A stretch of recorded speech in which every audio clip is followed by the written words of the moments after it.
Well, thank you guys. I'm so grateful that we get to have one more time together, which is some of my favorite parts of our week is this time together. And this time together today is really cool because truthfully, I just learned a lot putting together the lesson. These are women that I've read over before, but never really read into. And so this was a really great time for me, even just learning. I'm gonna put up my share screen here and hopefully it works. Can you guys all see it? It's good? Okay, awesome. But we're gonna talk about Shiphrah, Puah, Jochebed, and Pharaoh's daughter. And these are all women who acted by faith and acted on their conscience. And we're gonna go ahead and start with, well, of course now it's not working. Oh, sorry about that. Start by reading Exodus 1, and we're gonna start through, there we go, chapter 1, verses 6 through 10. It says, excuse me, now Joseph and all his brothers and that generation died, but the Israelites were exceedingly fruitful. They multiplied greatly, increased in numbers, and became so numerous that the land was filled with them. Then a new king to whom Joseph meant nothing came to power in Egypt. Look, he said to his people, the Israelites have become far too numerous for us. Come, we must deal shrewdly with them, or they will become even more numerous. And if war breaks out, we'll join our enemies, fight against us, and leave our country. And he goes on to treat them really harshly, putting them into slavery, but they continued to grow. They continued to increase in number. So if you read down a few verses later in chapter 1, verse 15, it says, the king of Egypt said to the Hebrew midwives, whose names were Shiphrah and Puah, when you are helping the Hebrew women during childbirth on the delivery stool, if you see that the baby is a boy, kill him. But if it is a girl, let her live. The midwives, however, feared God and did not want to do what the king of Egypt had told them to do. They let the boys live. Then the king of Egypt summoned the midwives and asked them, why have you done this? Why have you let the boys live? The midwives answered Pharaoh, Hebrew women are not like Egyptian women. They're vigorous and they give birth before the midwives arrive. So God was kind to the midwives and the people increased and became even more numerous. And because the midwives feared God, he gave them families of their own.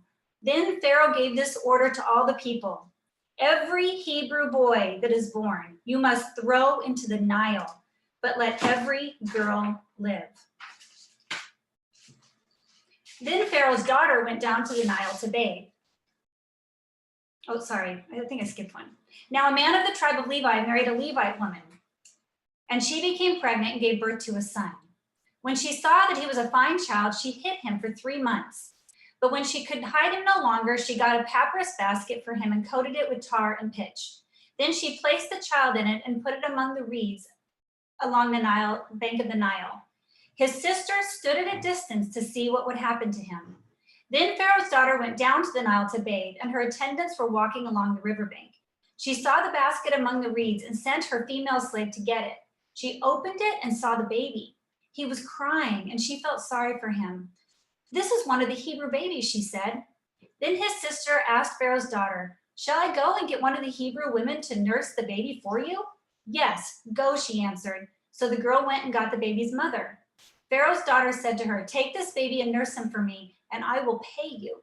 So the woman took the baby and nursed him. When she grew older, she took him to Pharaoh's daughter, and he became her son. She named him Moses, saying, I drew him out of the water. So first we're gonna, this is really an incredible story with a lot of really incredible women in it. Shiphrah and Puah, they were Ephesians who were basically charged by Pharaoh, the king, to kill all the Hebrew boys that they helped to give birth. These women were given very, very clear direction that was not to be disobeyed. Initially they were given the charge to kill the boys that they helped birth. And most likely Shiphrah and Puah were serving more of the prominent Hebrew women that could afford a midwife. And so the midwives, because they feared God, they didn't do what the king said. And what the king said didn't sit well with their conscience. And amazingly, despite the fact that they were putting their own lives at risk, they chose to obey their conscience.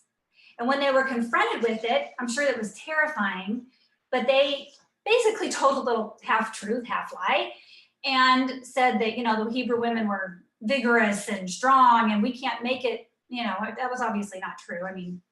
But the initial, results of their obedience was that that Pharaoh then ordered that all newborn babies be thrown into the Nile, not just the ones that the midwives were helping to give birth. It might have initially felt like a mistake to do the right thing. And sometimes the hardest thing and the right thing are the same. And sometimes we don't see what the benefit or consequences of that decision will be until later on in time. But what great examples these women were of choosing to obey their conscience, choosing to obey their fear of God, even over the fear of a great and mighty king who had essentially control over them. And even more so amazing is the fact that these guys were Egyptians, and yet somehow they had faith in the God of the Hebrews. So it really was a miracle that God used those exact women to help fulfill the coming life of Moses. The next woman in the story is the mother of Moses, Jochebed. In a very literal sense, Moses' mother did exactly what the Pharaoh said to do. She put her son into the Nile.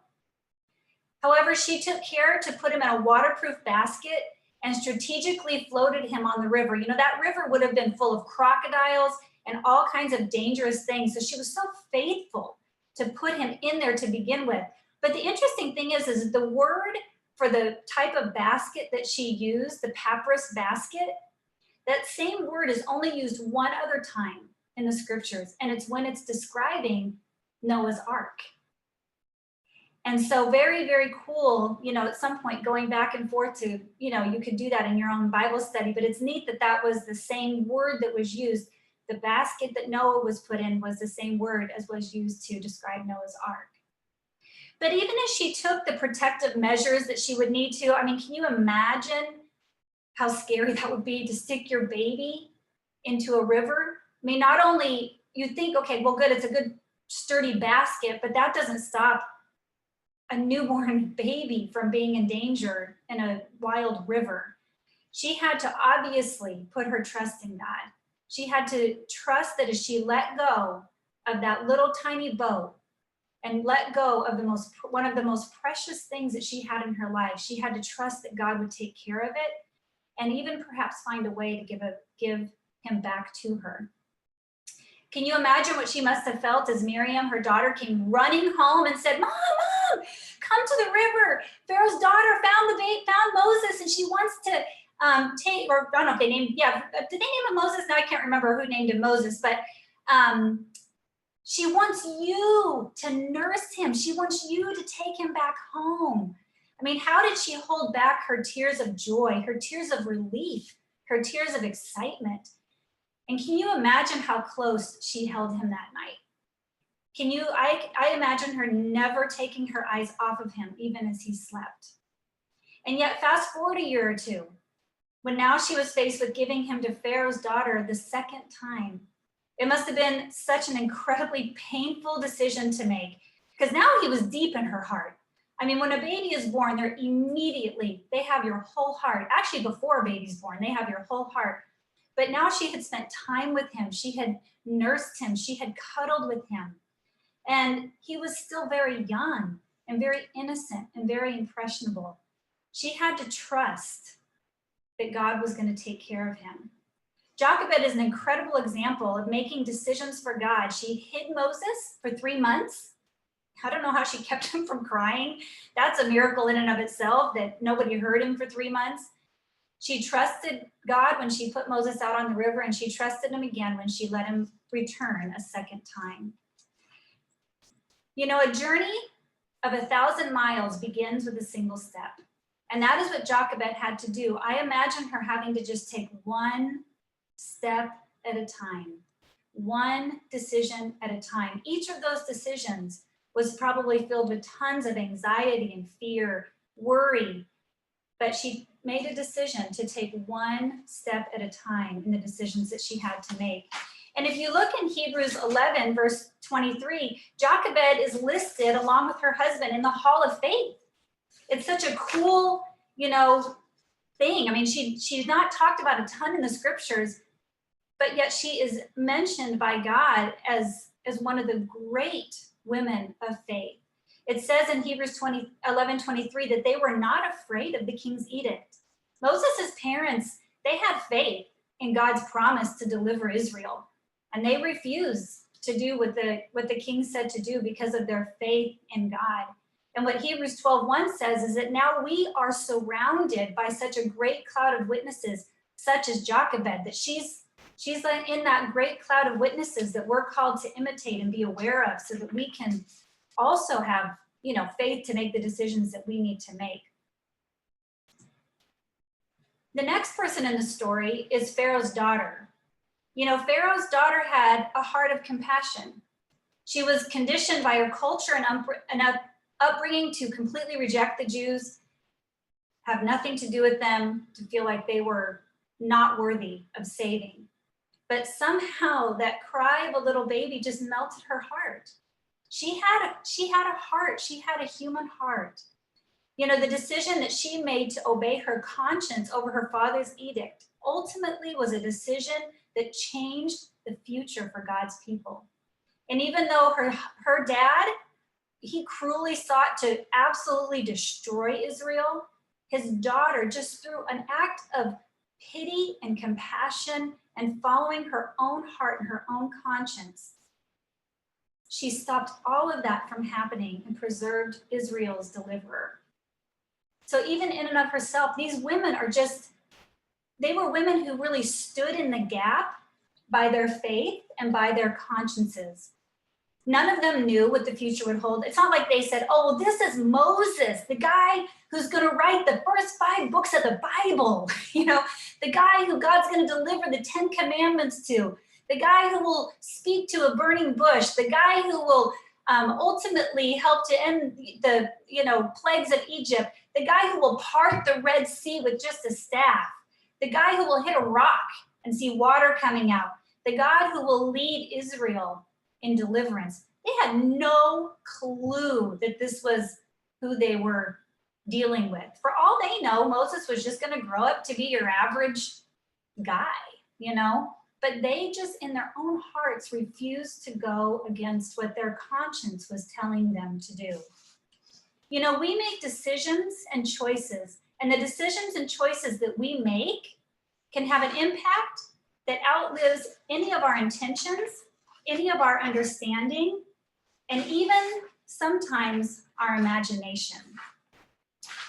We have decisions on a fairly consistent basis to do what's right, to obey God, to follow our conscience. Sometimes that's in showing kindness to people. Sometimes that's in showing forgiveness, being brave in a situation where you feel really fearful. We have decisions to be vulnerable, decisions to share our faith, decisions even to become a Christian, decisions to follow our conscience, to avoid sin, and to overcome adversity, and so many more. You know, there's a lot of decisions that become, or decision-making pitfalls that we can all fall into. Because when you look back at some of those things, we can take a humanistic view of things or have humanistic expectations. And so when it comes to things like making a decision to show forgiveness to somebody or to be kind, we can say, they don't deserve that. I mean, they haven't ever said sorry to me. They're unkind to me. I, in my own, you know, I'm not going to go against my own self and be unkind to, or be kind to a person who's unkind to me. I mean, we can take humanistic views and expectations and make decisions that ultimately end up going against our conscience. Sometimes we just have fear of failure. You know, we fear that it won't work. I've tried it before, whatever that might be. And therefore, we don't make the decisions that would please God, or that we know would be right in obeying God. We have fear of consequences. You know, how do I know if this is the right decision? I mean, I can only imagine as Jochebed put Moses into the Nile River, how did she know if that was the right decision? Was it better just to try to hide him for the rest of his life? I mean, how do you know when these are the right decisions? And it's so often that we, out of fear of consequences, we just get paralyzed and choose not to make a decision, or make, again, decisions that we know aren't right before God. We also can lose sight of purpose and or God's power, and can make decisions out of fearing rejection or disappointment. I think that's sometimes when we don't make decisions to overcome sin, or make decisions to overcome adversity, or even making decisions to not share our faith. And for some people, making decisions not to become Christians and to get right with God. It's just that we lose sight of really who God is and his power, and therefore fear the rejection or the disappointment that can come with making godly decisions, you know? And I think of back to those midwives, you know, making it. I wonder what they felt when they made that decision. Like, they saved a few Hebrew babies, right? Which is really, really awesome. But I wonder how it felt when all of a sudden the Pharaoh said, fine, all babies go into the Nile, all baby boys. Like, I just wonder how I would feel, like, oh my gosh, did I make the right choice by going by my conscience? But you see that God rewarded them. And my guess is that as their life went on, they realized that they had done the right thing when they saw God really blessing their lives and giving them families of their own. You know, good decisions come from experience, and experience comes from making bad decisions. I, like you, have made, you know, lots of decisions in life that I regret. You know, I've allowed myself to fall into probably all of those decision-making pitfalls. You know, I've held my heart back from people because of fear of being hurt. I've hid myself in pride for fear that humility would make me too vulnerable. I've made choices not to share my love of God, not to share my faith in Christ for fear of rejection. And I've had periods of time when I'm not fighting to overcome sin or overcome adversity, just out of my lack of focus on God. And I'm not proud of those moments by any means, but I do think that those quote unquote bad decisions have also helped me to make some good and better and more faithful decisions as time went on.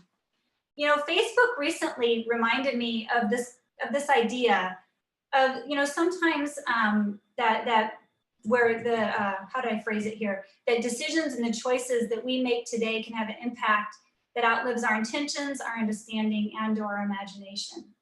You know, and I think that all of us, because most of us in this class here are, you know, have been Christians for a while and have seen God do really, really amazing things. And I find myself needing to remember that, so that I continue to, you know, try to do the right things by God and watch him do amazing things. But so this is, but Facebook reminded me recently, so the brother there, his name is Doug Wenz, and that's his wife, Angela, and they lead our sister church out in Houston. And Doug, I have a long history with Doug.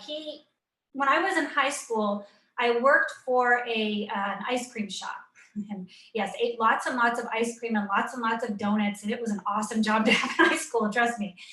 But I worked with a girl there, her name was Heather. And Heather had a cousin, and he would come to our ice cream shop sometimes. And everyone would talk about her cousin and how handsome he was, and, you know, all these things. And for some reason, he never came when I was there. So I never, ever met him. I just heard of Heather's cousin and how great he was. In high school that same year, I was also the statistician for our boys' soccer team. And I can't remember the assistant coach's name, but my best friend and I, we used to travel with the boys soccer team. So we knew all the boys and the coaches and everything. So I had these two connections that I'll come back to in a minute. But when I went to college, I had a class. I can't remember if it was a history class or an English class. I think it was history.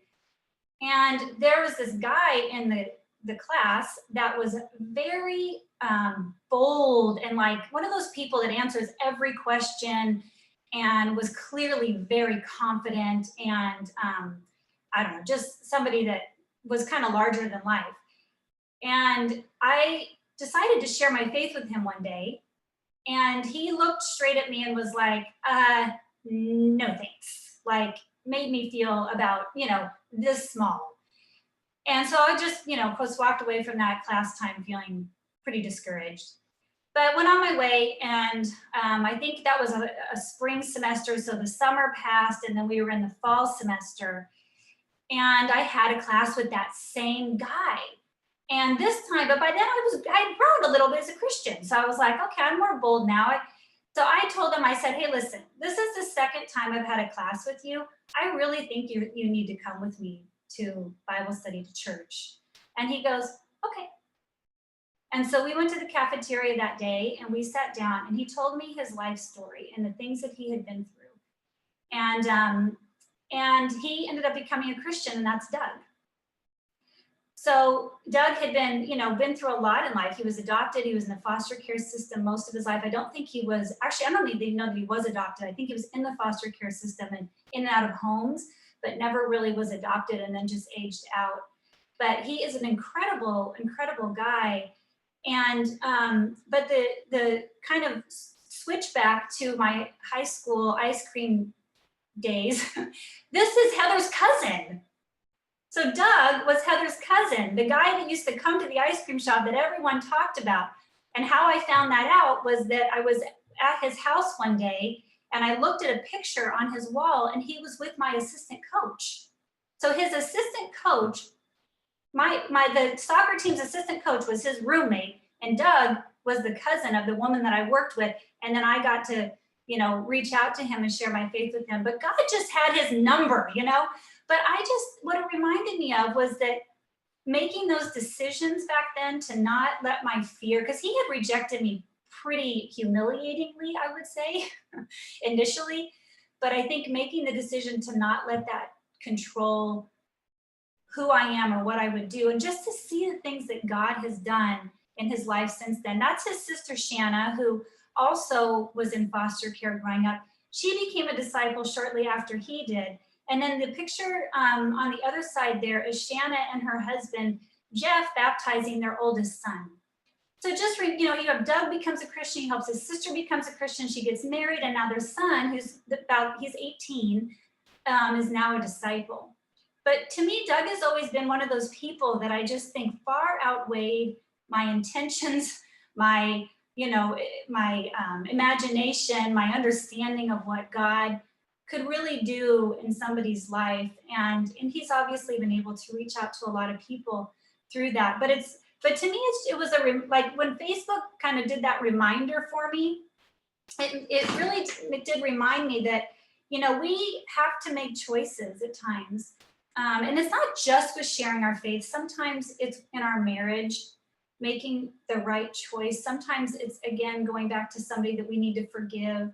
Sometimes it's something else in life that we're trying to decide, should I step out on faith? Should I take this leap and go?